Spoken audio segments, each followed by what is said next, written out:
Bienvenidos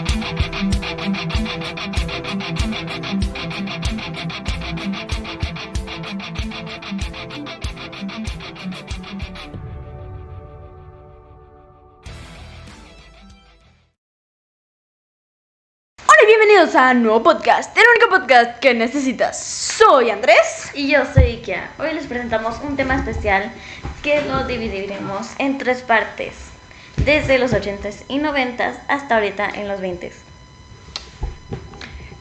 Durante estas 3 décadas, México ha experimentado transformaciones profundas que han redefinido la naturaleza de su sistema político. Hemos pasado al fin del sistema de partido hegemónico a una democracia multipartidista con múltiples alternancias de poder. Analizaremos no solo los cambios en las estructuras políticas formales, sino también las continuidades y rupturas en las prácticas políticas, las relaciones de poder y los desafíos que han enfrentado los diferentes gobiernos.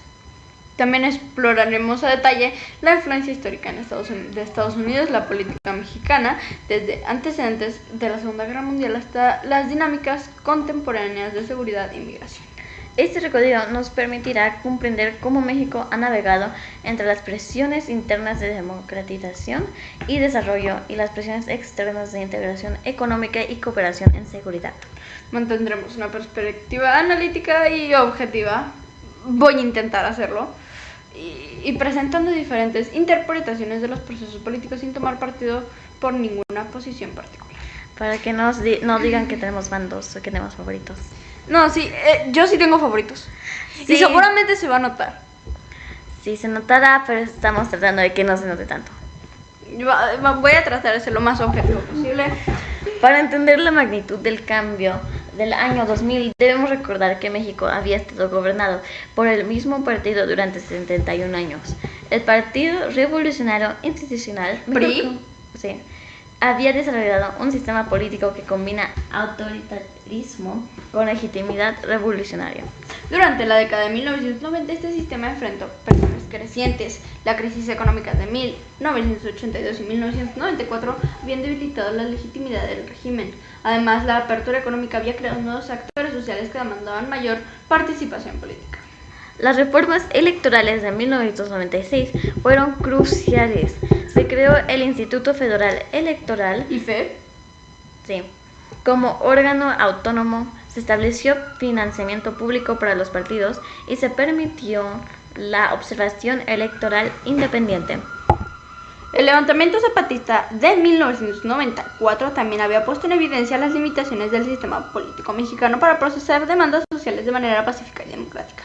Vicente Fox Quesada emergió como una figura política atípica, empresario, exgobernador de Guanajuato y con una personalidad mediática que contrastaba con el estilo tradicional de los políticos priistas.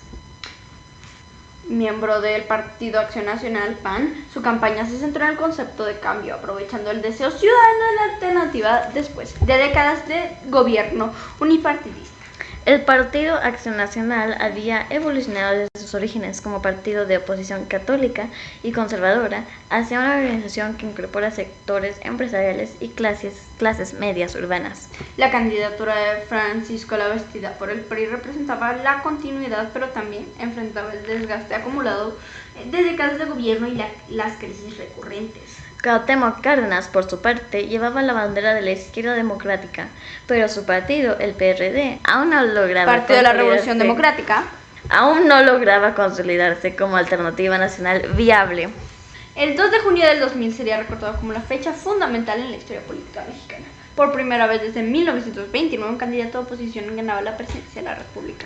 Vicente Fox obtuvo 45.52% de los votos, equivalentes a 15.989.636 votos. Francisco Labastida alcanzó Labastida, lo siento, la dislexia.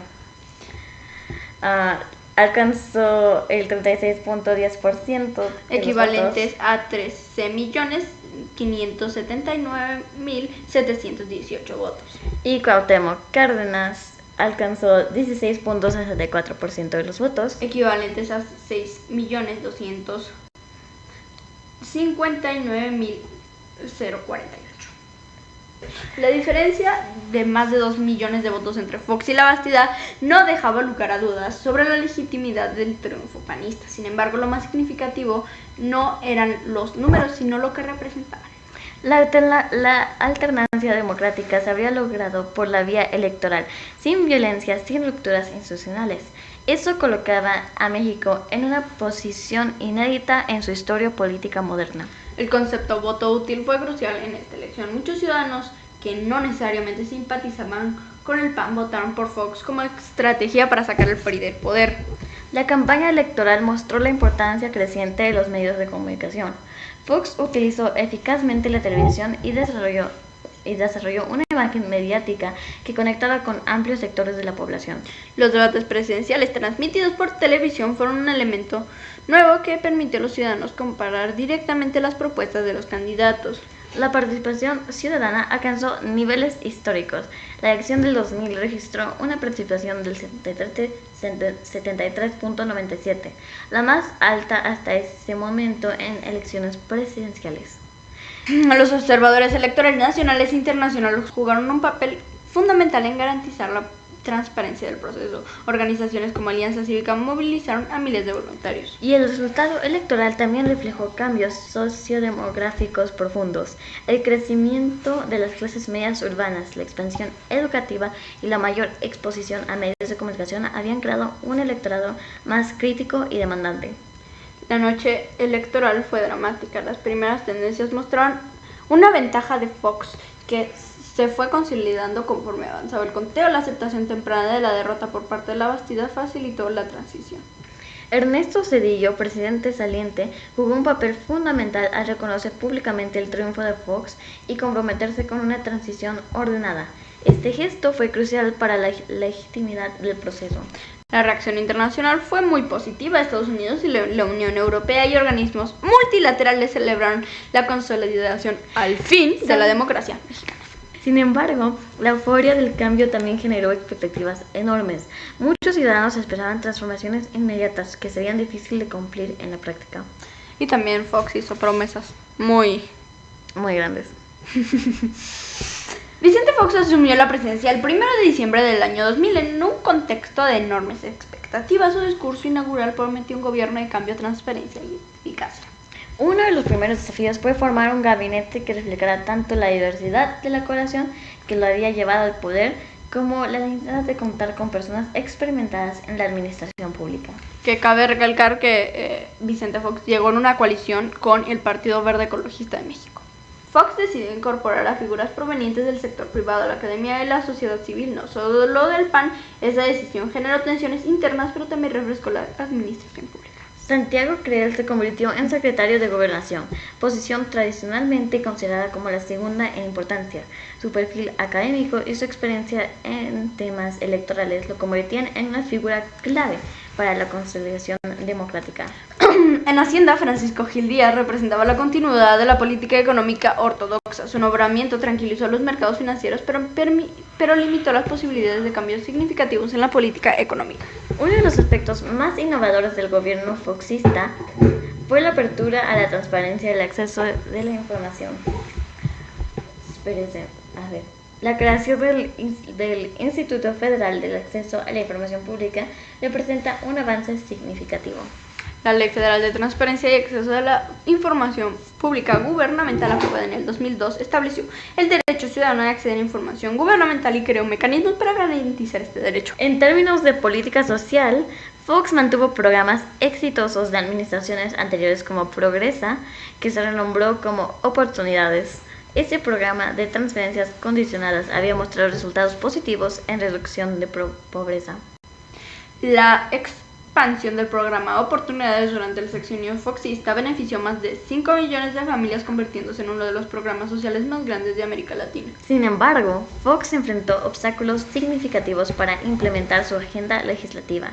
El PAN no tenía mayoría en ninguna de las dos cámaras del Congreso, lo que requería negociación constante con otros partidos. La reforma fiscal fue uno de los principales fracasos legislativos en el gobierno. Fox propuso incrementar el IVA a medicinas y alimentos. pero enfrentó una oposición feroz que lo obligó a retirar la propuesta.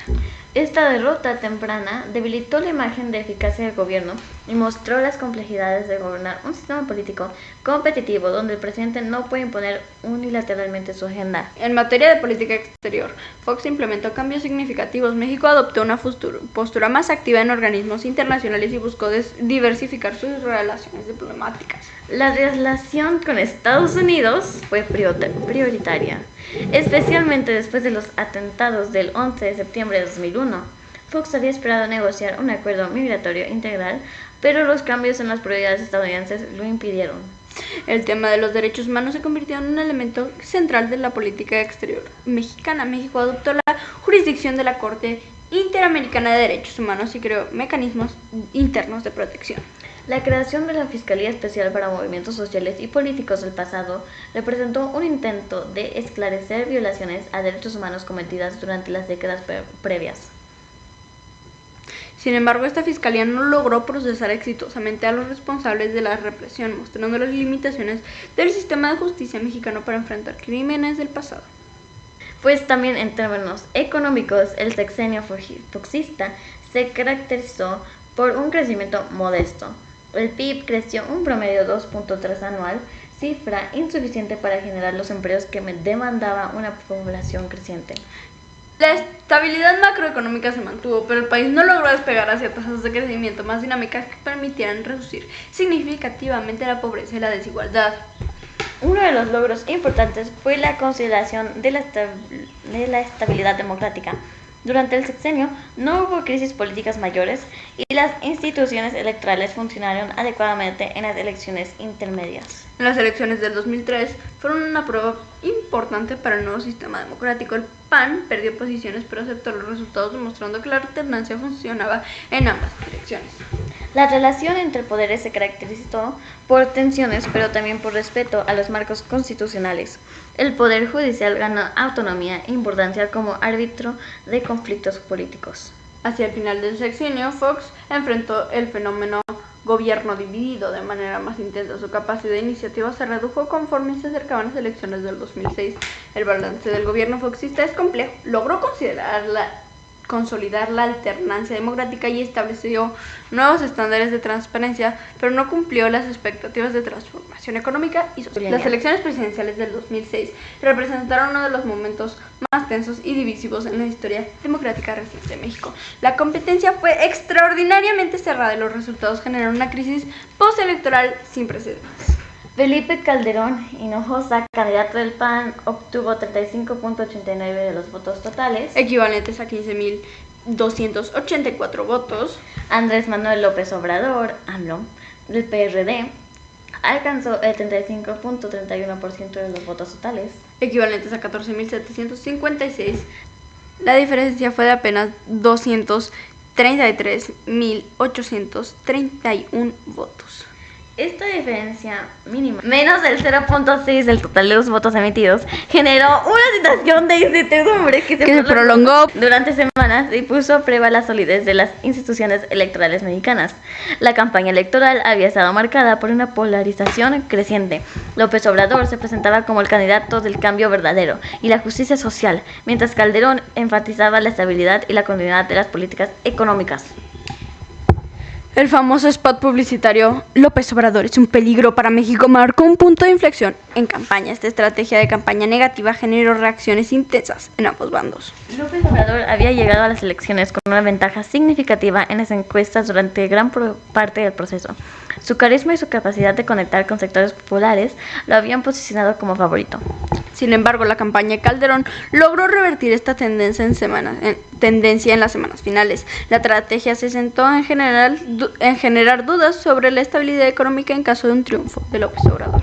Roberto Madrazo, candidato del PRI, obtuvo 9.301.441 votos, para un total del 22.26%, conformando la debacle de lo que había sido el partido hegemónico. Su candidatura nunca logró despegar y representó el punto más bajo del PRI en elecciones presidenciales. Patricia Mercado, de Alternativa Socialdemócrata y Campesina, alcanzó 1.128.850 votos, 2.71%, una cifra respetable para una candidatura de un partido pequeño que logró posicionar temas como la despenalización del aborto. Bueno, la noche electoral fue dramática. Los conteos rápidos mostraban una elección muy cerrada, pero con tendencias contradictorias a que impidieran declarar un ganador claro. López Obrador se declaró ganador en la madrugada del 3 de julio, basándose en los conteos de su partido. Esta declaración prematura contribuyó a la tensión postelectoral. El Instituto Federal Electoral se vio obligado a implementar el programa de resultados electorales preliminares de manera extraordinariamente cuidadosa, dado lo cerrado de la elección. Los días siguientes estuvieron marcados por acusaciones cruzadas de fraude. López Obrador denunció irregularidades en el proceso de cómputo y exigió el recuento voto por voto, casilla por casilla. La respuesta institucional fue crucial. El Tribunal Electoral del Poder Judicial de la Federación asumió la responsabilidad de calificar la elección y enfrentó presiones enormes de ambos bandos. Los magistrados del tribunal decidieron realizar un recuento parcial en aproximadamente el 9% de las casillas, aquellas que se habían detectado inconsistencias o presentado impugnaciones. Este recuento parcial no modificó significativamente los resultados, pero el tribunal se negó a ordenar el recuento total que exigía López Obrador, argumentando que no existían elementos suficientes para justificarlo. La decisión del tribunal, tomada por unanimidad, validó el triunfo de Calderón el 5 de septiembre del 2006, casi 2 meses después de la elección. López Obrador y sus seguidores no aceptaron esta decisión. Convocaron una convención nacional democrática que se realizó en el Zócalo capitalino y proclamaron a López Obrador como presidente legítimo. Durante casi 2 meses, el Zócalo y Paseo de la Reforma estuvieron ocupados por plantones simpatizantes de López Obrador. Esta protesta masiva paralizó el centro de la Ciudad de México. La crisis postelectoral evidenció fracturas profundas en la sociedad mexicana. Dos visiones de país se enfrentaban, una más conservadora y orientada al mercado, otra más estatista, con énfasis en la justicia social. Los medios de comunicación jugaron un papel controvertido. Fueron acusados tanto de favorecer a Calderón durante la campaña como de magnificar la crisis postelectoral. La comunidad internacional observó con preocupación la crisis. Estados Unidos y otros países expresaron su confianza en las instituciones electorales mexicanas, pero evitaron tomar un partido. La Iglesia Católica llamó a la reconciliación nacional, mientras que empresarios y mercados financieros respaldaron implícitamente la validación del triunfo de Calderón. Intelectuales y académicos se dividieron. Algunos respaldaron las instituciones electorales, otros cuestionaron la legitimidad de los resultados y pidieron medidas extraordinarias. La crisis se resolvió gradualmente. Los plantones se levantaron en septiembre, pero las heridas políticas tardaron años en sanar. Una parte significativa de la población nunca reconoció plenamente la legitimidad del gobierno de Calderón. Esta crisis postelectoral mostró tanto las fortalezas como las debilidades de la democracia mexicana. Las instituciones resistieron las presiones, pero el costo en términos de polarización y legitimidad fue muy alto. Felipe Calderón Hinojosa asumió la presidencia el 1 de diciembre de 2006 en un contexto de crisis de legitimidad. Su primera prioridad fue consolidar su autoridad presidencial y unificar el país. La decisión más trascendental de su gobierno se tomó en los primeros días de la administración: declarar la guerra contra el narcotráfico y el crimen organizado. El 11 de diciembre de 2006, apenas 11 días después de asumir poder, Calderón anunció el operativo Conjunto Michoacán, enviando 5.500 elementos del ejército a combatir el crimen organizado en este estado. Esta decisión marcó un cambio radical en la estrategia de seguridad. Por primera vez desde la década de 1960, las Fuerzas Armadas asumieron un papel protagónico en tareas de seguridad pública. La justificación oficial era que las corporaciones policíacas locales estaban rebasadas y, en muchos casos, infiltradas por el crimen organizado. Solo las Fuerzas Armadas tenían la capacidad y confiabilidad. El contexto en Michoacán era particularmente complejo. La disputa territorial entre el Cártel del Golfo, los Zetas y la familia michoacana había generado niveles de violencia inéditos. La estrategia se expandió rápidamente hacia otros estados. Tamaulipas, Nuevo León, Sinaloa, Chihuahua, Guerrero y Veracruz fueron escenarios de operativos militares de gran escala. Cada operativo seguía un patrón similar: despliegue masivo de fuerzas federales, establecimientos de bases de operaciones y realización de operativos de inteligencia y enfrentamientos directos con grupos criminales. Los resultados inmediatos fueron impresionantes en términos de decomisos y capturas. En el 2007 se decomisaron más de 23 toneladas de cocaína y se capturaron varios líderes de criminales de alto nivel. Sin embargo, la estrategia también tuvo consecuencias no previstas. La captura o eliminación de líderes criminales generó luchas internas por el control de territorios y rutas de tráfico. El fenómeno de la fragmentación criminal se intensificó. Los grandes carteles se dividieron en múltiples grupos, más pequeños pero más violentos, que competían ferozmente entre sí. Los Zetas, originalmente brazo armado del Cártel del Golfo, se independizaron y se convirtieron en una de las organizaciones criminales más violentas y diversificadas del país. El Cártel de Sinaloa, liderado por Joaquín El Chapo Guzmán, expandió sus operaciones y se convirtió en la organización de tráfico de drogas más poderosa del hemisferio occidental. La violencia escaló dramáticamente. En 2007 se registraron aproximadamente 2.800 homicidios relacionados con el crimen organizado. Para 2011, esta cifra había aumentado más de 27.000 personas. Las modalidades de violencia también cambiaron. Aparecieron prácticas como las decapitaciones y colgamientos de puentes, los enfrentamientos armados en zonas urbanas y los ataques contra civiles. Ciudades como Ciudad Juárez, Tijuana, Nuevo Laredo, Acapulco y Culiacán se convirtieron en escenarios de guerra urbana. La vida cotidiana de millones de mexicanos se vio afectada por la inseguridad. El impacto de los derechos humanos fue significativo. Organizaciones civiles documentaron casos de ejecuciones extrajudiciales, desapariciones forzadas y tortura por parte de tanto de la seguridad como de grupos criminales. La Comisión Nacional de los Derechos Humanos registró un incremento exponencial en las quejas contra elementos militares. De 691 quejas en 2016 se pasó a más de 7.000 en 2011. Paralelamente se implementaron reformas institucionales importantes. Se creó la Policía Federal como una fuerza de élite con mayor capacitación y equipamiento. El sistema de la justicia penal también experimentó cambios. Se aprobó la reforma constitucional que estableció el sistema penal acusatorio, aunque su implementación fue gradual y desigual.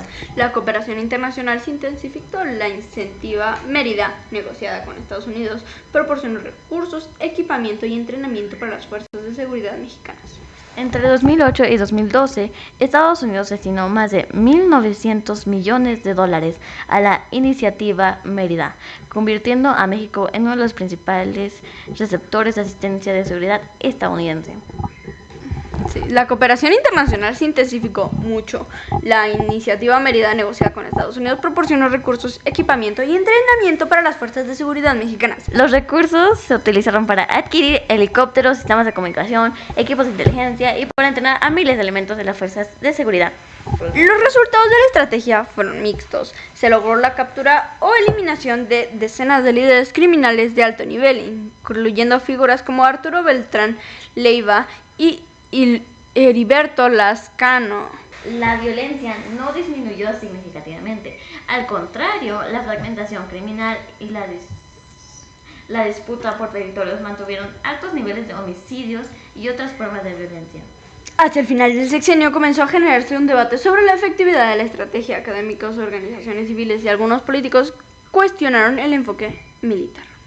Alternativas como la prevención social de la violencia, la reforma del sistema de justicia y la regulación del mercado de drogas comenzaron a ganar espacio en el debate público. La elección presidencial de 2012 se convirtió en parte un referéndum sobre la estrategia de seguridad implementada por Calderón.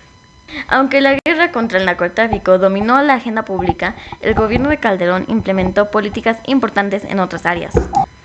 En materia económica enfrentó la crisis financiera mundial de 2008 a 2009, la más severa desde la Gran Depresión. México no escapó de sus efectos. Sí, logró mantener la estabilidad macroeconómica. El PIB se contrajo 4.7% en 2009, pero se implementaron políticas contracíclicas que ayudaron a la recuperación. El programa de infraestructura, carretera y el apoyo a la industria automotriz fueron medidas destacadas. En política social se mantuvieron y expandieron programas exitosos como oportunidades. También se creó el programa de apoyo alimentario y fortaleció el Seguro Popular. El Seguro Popular, iniciado en el sexenio anterior, alcanzó una cobertura de más de 50 millones de mexicanos durante el gobierno de Calderón, convirtiéndose en el programa de salud más grande del país. En materia educativa se implementó la Alianza por la Calidad de la Educación, un acuerdo con el Sindicato Nacional de Trabajadores de la Educación para mejorar el sistema educativo. Sin embargo, esta alianza fue criticada por privilegiar acuerdos corporativos sobre reformas estructurales que realmente transformaran la educación pública. En política exterior, Calderón mantuvo el perfil activo de México en organismos internacionales. México ocupó un asiento no permanente en el Consejo de Seguridad de la ONU de 2009 a 2010. La presidencia mexicana del G20 en 2012 fue considerada exitosa y ayudó a posicionar a México como un actor relevante en la gobernanza económica global. Actor. Entonces, o sea, no somos los verdaderos. Pues no, pero como un actor. En materia ambiental, México se comprometió con metas ambiciosas de reducción de emisiones de gases de efecto invernadero y con sede de la COP16 en Cancún en 2010. Hacia el final del sexenio, Calderón impulsó reformas importantes como la reforma laboral, que modernizó las relaciones laborales, pero generó resistencias sindicales. Y bueno, esto ha sido todo para el episodio del día de hoy. Si les gustó, no se olviden de regalarnos un like y suscribirse. Muchísimas gracias, son muy lindos. Además, pues nos pueden dejar aquí un comentario con crítica constructiva. Y pues también nos pueden ir a seguir en nuestras redes sociales. Los links están en la descripción, además del link del canal de WhatsApp. Ahora notarán que aquí no está IKEA. Eso es porque el episodio completo lo dividí en dos, ahorita que estoy editando, porque duraba mucho tiempo y tenía flojera. Entonces sí, esta solo será la parte 1 y nos vemos en la parte 2. Tiene unas posturas muy fuertes, Muy firmes. muy fuertes, muy firmes. Para entender, a ver, Para entender la historia de Five Freddy's. Para de interrumpirme, por favor. Pobre Krill, ¿cuántas veces se ha postulado para precandidato? Precandidato presidencial? Pobre. Nunca gana, pobrecito. Sí, lo siento. Para la siguiente tal vez sí. Alguien nos va a funar mucho en comentarios por hablar bien de Fox. O sea, es que nos van a funar por hablar bien de cualquiera, la verdad.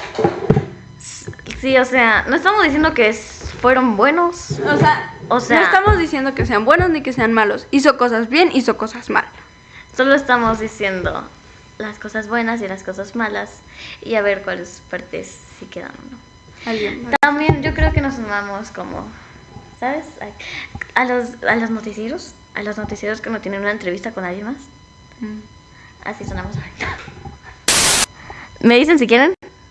Este está en bloopers. A continuar. Ok, ya. Todo.